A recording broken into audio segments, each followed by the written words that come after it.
আসসালামু আলাইকুম। আজকে আমাদেরকে বলা হয়েছে এই দুটো ঘরকে গুণ করে দেখানোর জন্য, যেখানে রয়েছে ইংরেজি লেখার পাশাপাশি একটা সংখ্যা, এখানেও ইংরেজি লেখার পাশাপাশি একটা সংখ্যা। তো সেটাকে আমরা কিভাবে গুণ করব? ইকুয়াল দিয়ে শুরু করলাম, এই ঘরটাকে নিলাম, সিলেক্ট করলাম, তারপর গুণ চিহ্ন দিলাম, আবার নেক্সট ঘরটাকে সিলেক্ট করলাম, ইন্টারে ক্লিক করলাম, কিন্তু আমাদের রেজাল্ট আসলো না। তো তার জন্য আমরা কি করব, এখন কি প্রসেসে লিখব? আমরা এখান থেকে হ্যাশ নেব, নেওয়ার পর এই ঘরের পাশে যে ইয়েটা রয়েছে, মানে যে সংখ্যাটা রয়েছে 5, ওই 5 লিখব।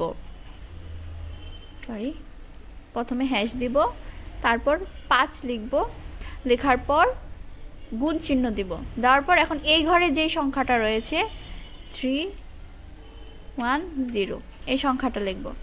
লেখার পর আমরা কি করব?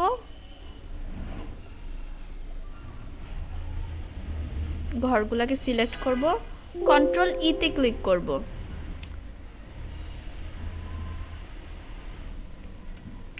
কন্ট্রোল ই তে ক্লিক করলে আমাদের সবগুলা ঘরে এরকম লেখা চলে আসবে, মানে যেই সংখ্যাটা সেটা এবং পাশের ঘরে যেই সংখ্যাটা সেটা চলে আসবে। এবার আমরা কি করব?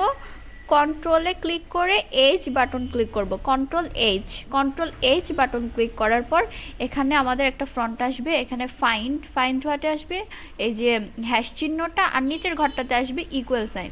তারপর এখান থেকে আমরা এই ঘরটাতে ক্লিক করব, করার পর ওকেতে ক্লিক করব।